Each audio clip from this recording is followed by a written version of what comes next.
너는 두려워하지 말라는 제목으로 하나님 말씀을 전하겠습니다. 우리 백분들에게 이렇게 축복합니다. 당신은 보배롭고 존귀하며 사랑받는 자입니다. 당신은 보배롭고 존귀하며 사랑받는 자입니다. 네, 우리 친구들 안 하는 것 같아요. 네. 지난 금요일 지구 반대편 아마존 정글에서 13살, 9살, 4살, 1살 4명의 아이들이 40일 만에 극적으로 구출된 소식이 있었습니다. 어른 셋 그리고 아이 넷이 경비행기를 타고 가다가 비행기가 그만 추락을 해서 어른들은 다 그 자리에서 숨지고 아이들 4명은 기적처럼 살아났습니다. 근데 더 기적이라고 외치는 건 아마존 정글에서 40일 만에 이들이 구출된 겁니다. 어디에서요? 그럼 40일도 40일이지만 이 정글 이게 우리를 좀 놀랍게 하는 소식이 지난 금요일 날 있었습니다. 구조대가 하늘에서 생존 키트를 이렇게 떨어뜨려 주고 또 할머니의 그 육성을 녹음해서 더 이상 이동하지 마라. 거기 있어라. 계속 하늘에서 그걸 틀어줬다고 해요. 그리고 이제 결정적으로 이 아이들이 후이토토족이라고 정글의 원주민이었답니다. 사람들이 추측하기를 공동체에서 얻은 지식으로 조상들의 지식을 가지고 활용해서 40일 동안 살았을 것이다. 이렇게 사람들이 추측하고 있습니다. 제가 이 기사를 쭉 보면서 저는 이런 생각이 들었어요. 구조대나 사람들이 포기하지 않았기 때문은 아닌가. 끝까지 아이들을 찾았기 때문에 아이들이 살릴 수 있었지 않을까. 이 생각이 저는 제일 먼저 들었어요. 정글에 40일이면 이거 엄청 오래 찾은 거잖아요. 여러분 같으면 며칠 찾겠습니까? 40일 찾아서 끝까지 이들을 찾아낸 이야기입니다. 이야기를 드린 이유는 오늘 본문의 이야기 43장 1절로 7절 말씀이 하나님의 그러한 마음을 우리에게 잘 표현해 주는 한 단락입니다. 하나님은 포기하지 않고 끝까지 이스라엘 백성을 구원하시는 하나님, 그 이미지가 매우 강한 본문이 오늘 이야기입니다. 오늘 본문의 배경은 나라가 망하고 바벨론 포로기 후반입니다. 후반. 처음도 아니고 이제 70년 끝자락이 다가오는 그때였습니다. 이미 정착해서 새 삶을 잘 살고 있을 때입니다. 나라와 민족의 아픔은 이미 잊어버렸고 70년 후에 해방되어서 돌아간다는 소식도 이미 잊은지 오래일 때입니다. 그때 하나님이 이사야 선지자를 통하여서 내가 반드시 너희를 구원해내겠다. 다시 돌아오게 하겠다. 라는 메시지를 전하시지만 그들은 이것을 위로의 메시지로 받지 않습니다. 구원해 줄 것을 기대하지 않습니다. 우리 8절 보시면 이들이 어떤 상태인지를 알려줍니다. 8절 볼게요. 시작. 눈이 있어도 보지 못하고 귀가 있어도 듣지 못하는 백성을 이끌어내라. 42장의 끝에도 이 이야기를 해요. 지금 이들은 하나님이 보여줘도 보지 못하고 들려줘도 듣지 못하는 상태에 있습니다. 근데 하나님은 이사야를 통해 일방적으로 오늘 말씀을 선포하시는 거예요. 내가 반드시 너희를 구원해내겠다. 이 말씀입니다. 그래서 오늘 하나님은 가장 기본적인 메시지 2가지를 전해요. 그러면 기업을 경영하는데 이런 원칙이 있대요. 기본 1, 10, 100의 법칙이 있대요. 설계 단계에서 잘못된 걸 찾으면 기본에 철저히 해서 1달러면 된대요. 그런데 제조 단계에서 잘못된 것을 발견하면 10달러가 들고 물건이 고객에게 팔렸어요. 그러면 다시 이것을 회복하려면 100달러가 든다는 겁니다. 우리 속담에 호미로 막을 것을 뭐로 막아요? 가래로 막는다. 가래가 뭐냐 하면 이렇게 쟁기처럼 생긴 걸 말하죠. 뭘 말하냐면 기본을 지키는 것이 10배, 100배의 손해를 막을 수 있다.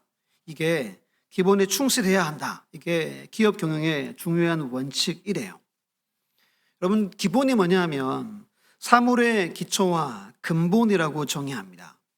예를 들어서 제가 어디 직장을 다니는데 제가 맡은 부서, 제 분야에 대해서 다 알고 지켜 행하고 실천하고 내 몸에 체질화된 것을 기본이라고 이야기해요. 그리고 사회가 복잡하고 그리고 문제가 꼬이면 어떻게 하라 그러죠? 기본으로 돌아가라 이야기를 합니다. 오늘도 이 사회가 불신과 대립과 갈등 여러 가지 아픔들이 있는 것은 다시 기본으로 돌아가서 무언가를 확인해 봐야 한다는 메시지를 던져주는 겁니다. 근데 이 기본이 예수를 믿는 신앙생활하는 우리에게도 너무너무 중요하다는 겁니다. 오늘 그 이야기를 잠깐 나누려고 합니다. 여러분, 기본에 충실하면 어떤 상황에서도 두려움을 이겨낼 수 있다는 겁니다. 이것을 믿으시기를 간절히 바랍니다. 오늘 말씀은 여러분 올해 대신방 말씀입니다.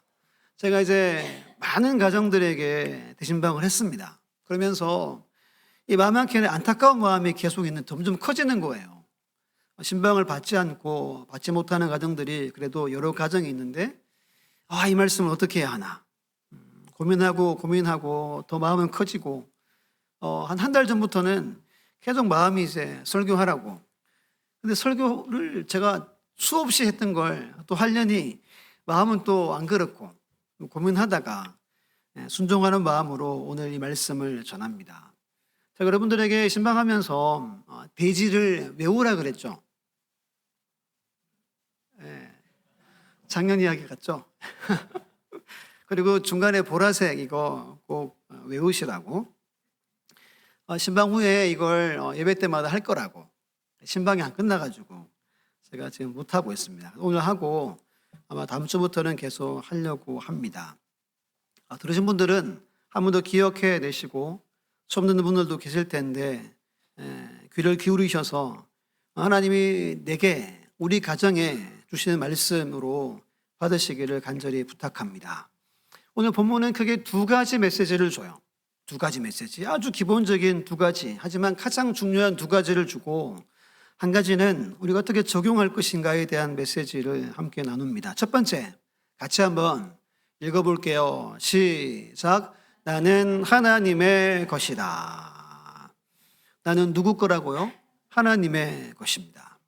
본문을 보고 1절 말씀을 우리 큰 소리로, 정말 중요합니다. 1절 시작. 야곱아, 너를 창조하신 여호와께서 지금 말씀하시느니라. 이스라엘아, 너를 지으신 이가 말씀하시느니라. 너는 두려워하지 말라. 내가 너를 구속하였고 내가 너를 지명하여 불렀나니 너는 내 것이라. 아멘. 8절 말씀에 이들이 어떤 상태라고 그랬어요? 아무리 말해도 안 듣고 보여줘도 못 보는 상태입니다. 그냥 그 땅에 취해서 바벨론화 되어 있는 그들입니다. 근데 하나님은 뭐라고 선포해요? 너는 내 것이다 라고 선포합니다.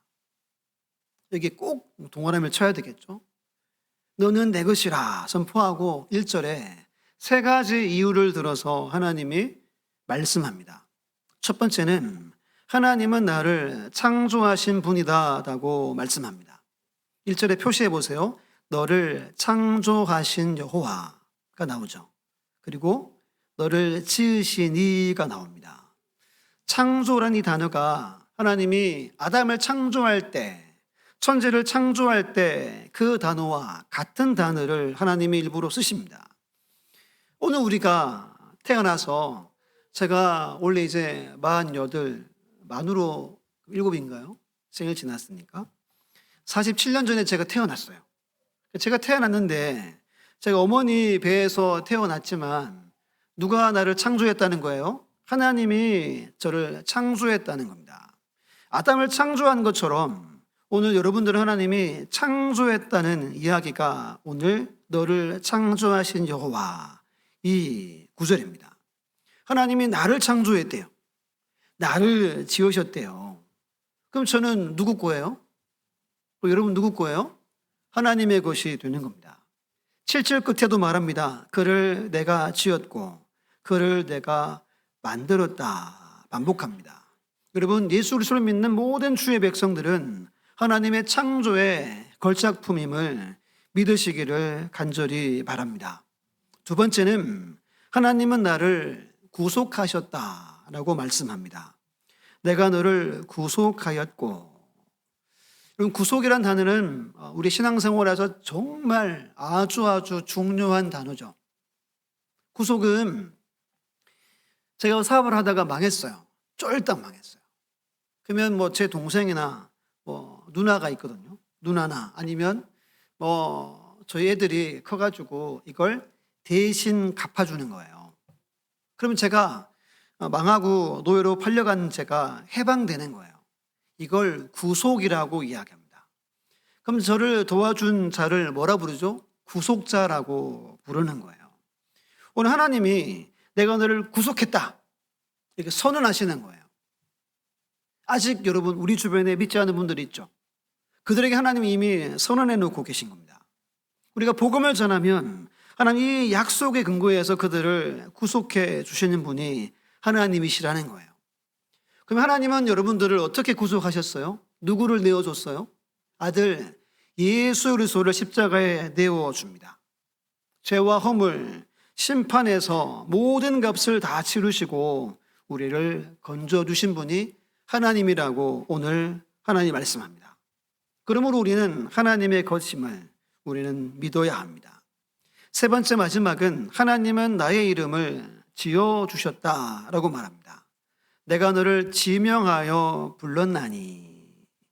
이걸 이렇게 찾아보면 아버지가 자녀의 이름을 부르는 이미지라고 말해요.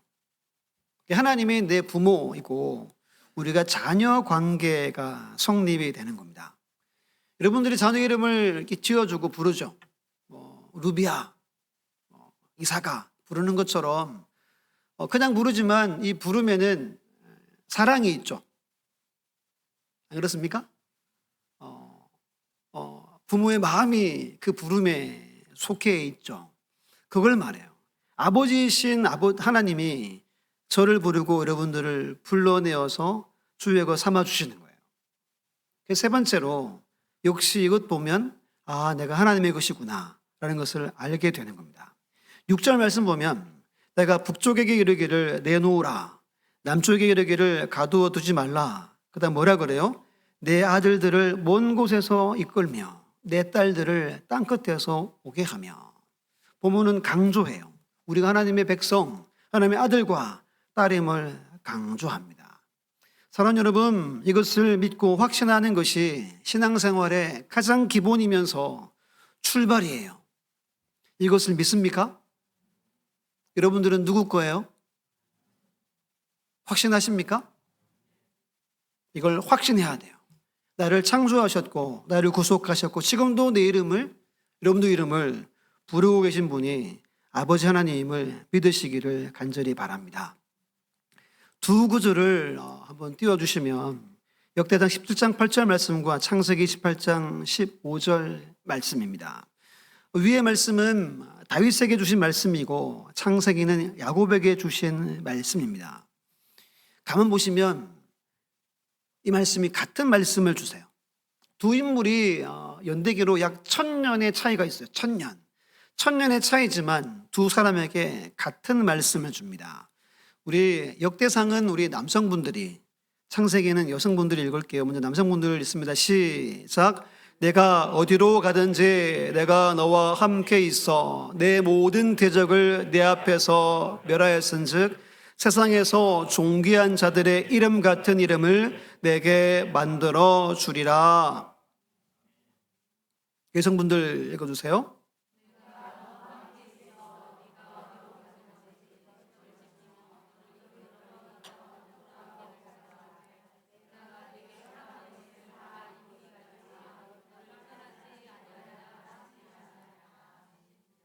아멘. 네. 이 말씀 보면, 앞부분 보면 네가 어디로 가든지 내가 함께한다. 창세기 보면 내가 너와 함께 있어 내가 어디로 가든지. 처음부터 같으면서 뒷이야기도 같습니다. 다윗을 늘 함께하고 대적을 멸하고 이름을 높여준다는 거예요. 형통하게 하고 복이 되게 하고 하나님이 역사한다는 거예요. 야곱에게 너를 지키고 이끌고 돌아오게 할 거다. 그리고 내가 계획한 모든 것들을 이룰 때까지 떠나지 않게 하겠다. 왜 두 유명한 인물에게 같은 말씀을 주실까요? 이들이 하나님의 것이기 때문입니다. 5분의 기적이라는 책이 있습니다. 김선도 목사님이라고 지난해 11월 달에 소천하셨습니다. 이분이 광림교회를 세계적인 교회로 세우셨어요. 한 6만 명 정도가 출석을 한대요. 서산이 18만 명이니까 한 3분의 1이 주일날 막 참을고 이 교회로 들어가는 거예요. 대단한 교회입니다. 이분이 1930년 평안도에서 태어났습니다. 매우 가난했지만 올곧은 신앙을 가진 부모님의 영향으로 일제와 공산당의 탄압과 핍박에도 믿음을 잘 지켰어요. 공부를 잘하신 것 같아요. 의대에 진학해서 의사가 되겠다고 공부를 하는 중에 6.25가 발발합니다. 발발해서 그럼 어디 군복 입고 나갔겠어요? 북한군이겠죠. 평안도에 있으니까. 근데 이분이 늘 기도하게 하나님 제가 신앙의 자유를 주십시오. 신앙의 자유를 주십시오. 기도하다가 도망칩니다. 탈영합니다. 다행히도 국군한테 붙들리게 되고 5분 만에 신분이 바뀌어집니다.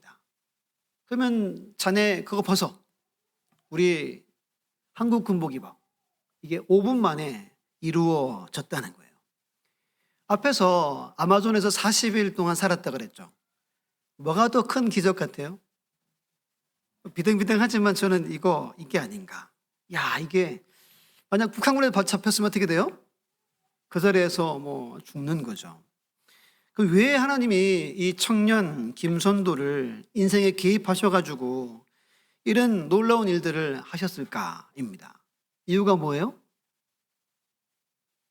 알면서 대답 안 하시죠? 다 하나님의 것이기 때문인 겁니다. 여러분들은 누구 거예요? 하나님의 거죠. 어제 오래간만에 애들한테 물어보려고 누나들은 교회에서 공부하고 온다고 늦게 오고 이삭이 그 시간에 혼자 놀고 있었어요. 제가 물어봤어요. 이삭아, 너 누구 거야? 달려와가지고 쏜살같이 하나님의 주님 성령님 엄마 아빠 거. 이 속도로 했어, 이 속도로. 하고 이제 쑥 가버리는 거예요. 그래서 제가 야 다시 해봐. 똑같이 이야기하는 겁니다. 그래서 제가 야 엄마 아빠는 빼야지. 또 계속 엄마 아빠 거 이렇게 하는 거예요. 아마 이제 엄마 아빠 미안한 마음이 있는지. 그리고 이제 있다가 한 10시 반 넘어서 두 딸이 왔어요. 또 마침 제 방으로 바로 이렇게 들어오더라고요. 그래서 제가 바로 물어봤죠. 누구 거야? 그랬더니 망설임 없이 아빠 거. 그리고 제가 이제 하니까 이제 하나님의 거지 이렇게 이제 이야기를 했습니다. 그리고 아빠가 물어봐서 이렇게 이야기를 했어요. 그래서 제가 깨달은 게 얘네들이 가정생활을 사회생활을 하는구나. 이런 생각이 조금 들었습니다. 제가 이제 자랑해 보려고 어제 확인해 본 건데 이게 교육은 반복을 해야 된다. 깨달음이 좀 얻었습니다. 우리는 모두가 하나님의 거예요. 하나님이 선포하신 거예요. 너는 내 것이다. 이걸 늘 기억하며 살아가는 우리 모두가 되어지기를 간절히 주님 이름으로 축원합니다. 우리 두 번째 함께 했습니다. 시작. 나는 보배롭고 존귀하며 사랑받는 자이다. 아멘. 4절 말씀 보시면 네가 내 눈에 보배롭고 존귀하며 내가 너를 사랑하였은즉이라고 말씀하죠. 지금 나라가 망해서 포로로 삽니다. 세월도 한참 지났고 비참하게 살지 않겠습니까? 자유도 없고, 그리고 귀도 막혀 있고, 마음도 닫혀 있고, 눈도 닫혀 있는 정말 구제불능으로 삽니다. 하나님이 근데 뭐라고 해요? 야, 여전히 너는 내 눈에 보배롭고 존귀하고, 야, 내가 너를 얼마나 사랑하는지 아냐? 이 이야기를 하고 계신 겁니다. 렘브란트라는 유명한 화가가 있죠. 그분의 그림 중에 돌아온 탕자라는 그림이 있습니다. 성경 누가복음의 탕자의 비유를 그림으로 표현한 겁니다. 이 그림이 아주 유명한 그림이죠. 잘 안 보이지만 옷이 엄청 누더기 옷에 신발이 다 떨어져서 발바닥이 그대로 보이고 머리도 완전히 밀어서 빡빡 민 상태로 저 모습은 노예의 모습입니다. 그리고 무슨 열매로 끼니를 때웠죠? 돼지가 먹는 열매로 끼니를 때웠어요. 그 냄새가 어떻겠어요? 와, 아마 냄새가 엄청 났겠죠. 근데 이 아버지가 달려가서 품에 안고 입을 맞췄다라고 성경은 기록합니다. 왜 그렇게 해요? 내 사랑은 아들이니까 그렇게 하는 거예요. 여러분, 자녀에게 냄새가 나도 그놈은 누구 거예요? 누구 자녀예요? 여러분 자녀 아닙니까? 내 자녀죠. 옷이 아무리 더러워도 내 자녀죠. 하나님 우리를 이렇게 보신다는 거예요. 지금 내 모습이 정말 믿음으로 살지도 못하고 내 마음대로 살고 막 꽉 막혀서 살아도 하나님은 늘 여러분들을 바라볼 때, 저를 바라볼 때 보배롭고 존귀하고 사랑한다, 이렇게 보신다는 겁니다. 7절 말씀을 우리 성경 보고 같이 읽습니다. 시작. 내 이름으로 불려지는 모든 자 곧 내가 내 영광을 위하여 창조한 자를 오게 하라. 아멘. 하나님은 우리를 하나님의 영광으로 창조했어요. 이거 믿어야 돼요. 우리가 별 볼 일 없지만 하나님의 영광으로 창조했어요. 몇 장 넘기면 48장 한번 찾아보세요. 48장 11절에 이렇게 말합니다. 48장 11절 제가 읽어볼게요. 나는 나를 위하여 이를 이룰 것이라. 어찌 내 이름을 욕되게 하려. 내 영광을 다른 자에게 주지 아니하리라. 하나님 오늘도 하나님의 이름 위해서 일하세요. 근데 궁극적으로 그 일은 하나님의 영광을 위한 일입니다. 우리를 위해서 하나님 오늘도 일하시고 계심을 우리는 믿어야 합니다. 시편 106편 8절에 말합니다. 여호와께서는 자기의 이름을 위하여 그들을 구원하셨으니 그의 큰 권능을 만인이 알게 하려 하심이로다. 그래서 그들이 누구죠? 바로 나 자신이죠. 나 자신. 오늘도 나를 위해 역사하시는 분임을 우리는 믿어야 합니다. 보라색, 제가 강조했던, 같이 한번 오른손을 가슴에 얹고 천천히 함께 했습니다. 시작. 나는 보배롭고 존귀한 하나님의 사랑받는 자녀입니다. 나는 하나님의 축복받은 자녀입니다. 나는 하나님의 큰 은총을 입은 자녀입니다. 나는 하나님의 사랑과 축복의 증인입니다. 아멘. 이걸 이제 예배 시간마다 앞으로 아마 할 거예요.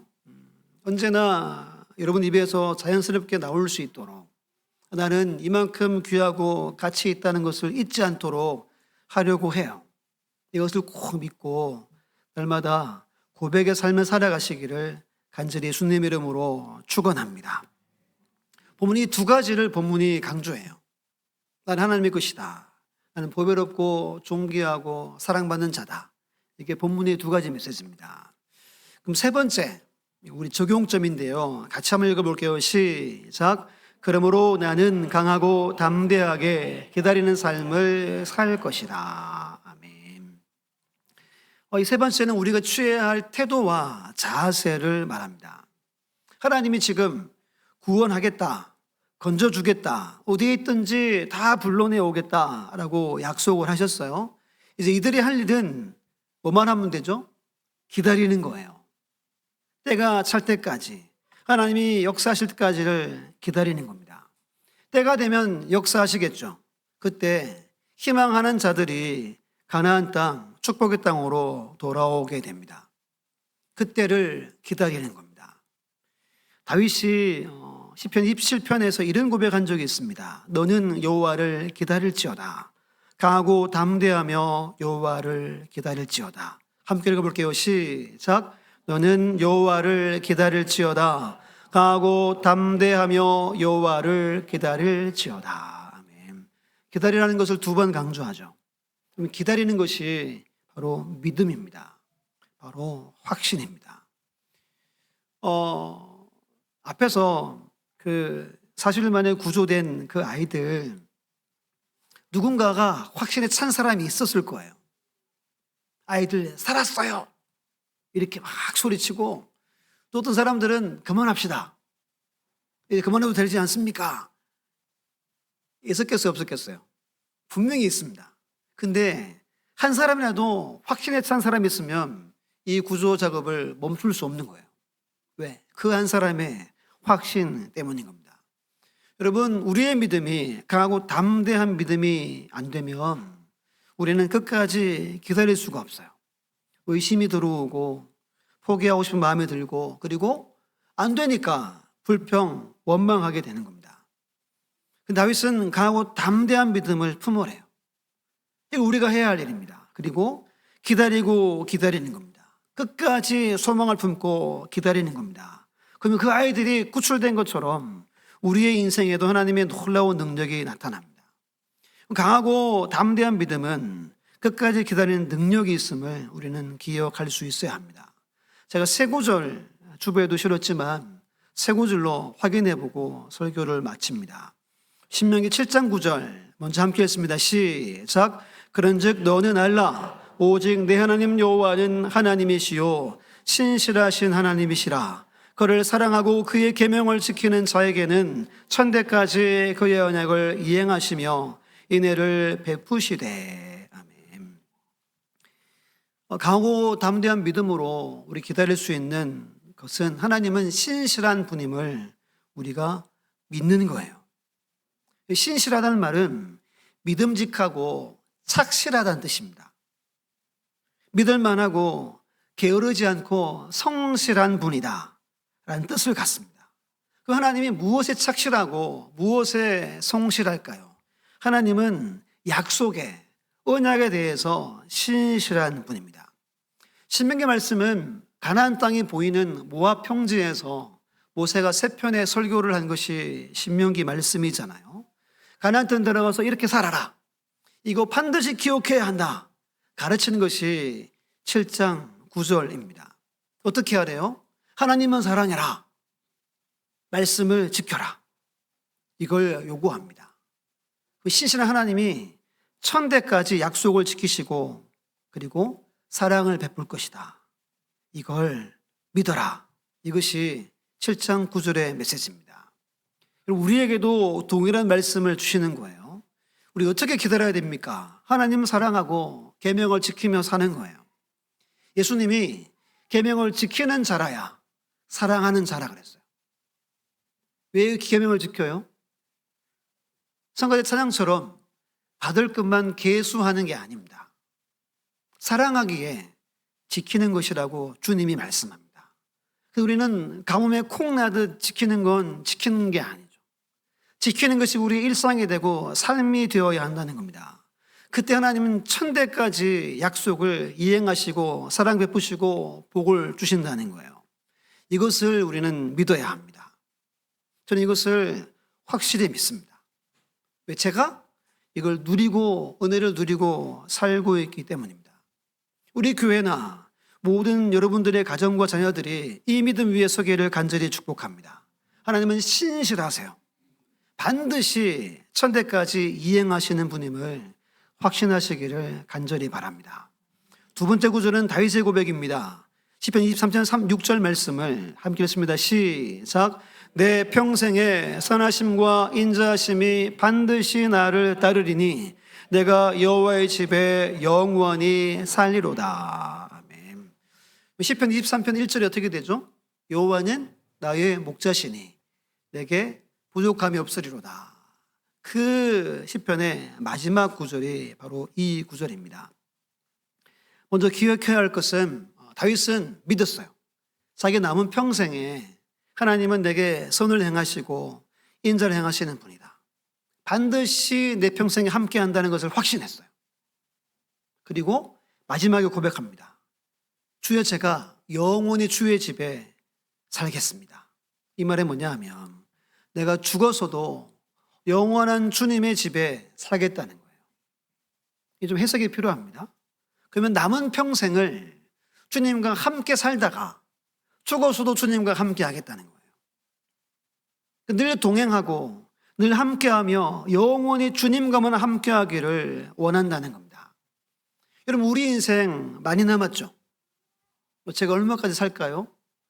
아마 살아온 것보다 더 살겠죠. 너무 많이 바랍니까?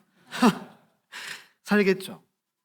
다윗은 그 남은 평생을 하나님과만 살겠대요. 이게 우리의 기다림이어야 하는 거예요.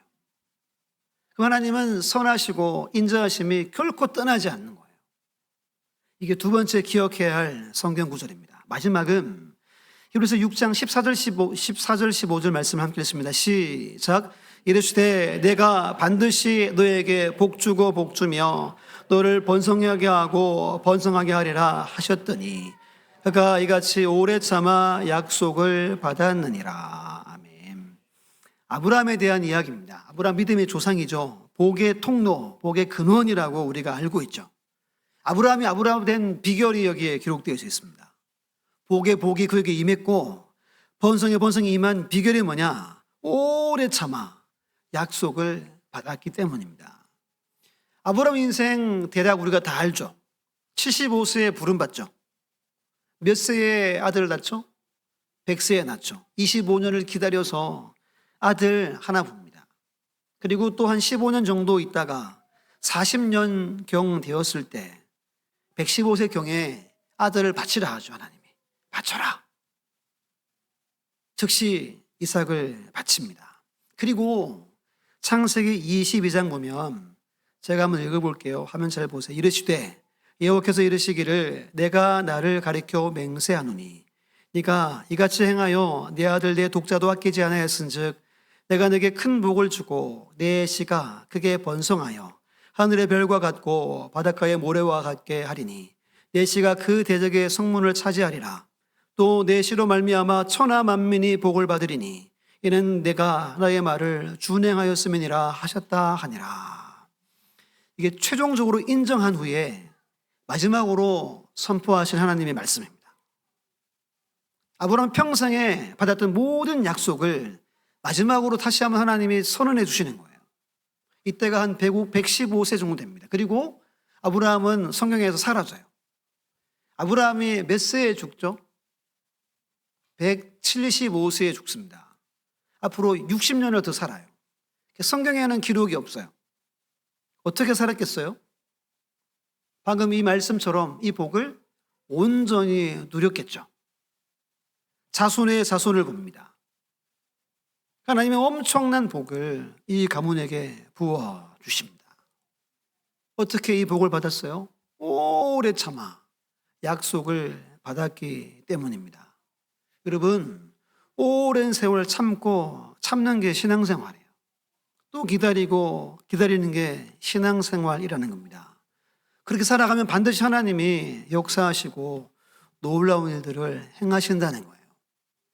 우리는 기다려야 합니다. 이제 말씀을 다 전했습니다. 제가 오늘 말씀을 전하는 것은 이 대지를 우리가 다 암기하고 나는 보배롭고를 암기하게 하려고 오늘 이 설교를 하는 겁니다. 잊지 않게 하려고. 늘 순간마다 이걸 기억하게 하려고 이 설교를 오늘 함께 나눕니다. 우리 화면을 보고 세 가지 대지와 나는 보배롭고를 선포하고 설교를 마칩니다. 시작. 나는 하나님의 것입니다. 나는 보배롭고 존귀하며 사랑받는 자이다. 그러므로 나는 강하고 담대하여 기다리는 삶을 살 것이다. 나는 보배롭고 존귀한 하나님의 사랑받는 자녀입니다. 나는 하나님의 축복받은 자녀입니다. 나는 하나님의 큰 은총을 입은 자녀입니다. 나는 하나님의 사랑과 축복의 증인입니다. 아멘. 이렇게 당분간 계속 매일매일마다 주보를 보시고 여러분들의 마음에 새기시기를, 그래서 하나님의 복을 누리고 주께 영광되는 삶을 살아가는 우리 교회와 우리 모두가 다 되어지시기를 예수님의 이름으로 축원합니다.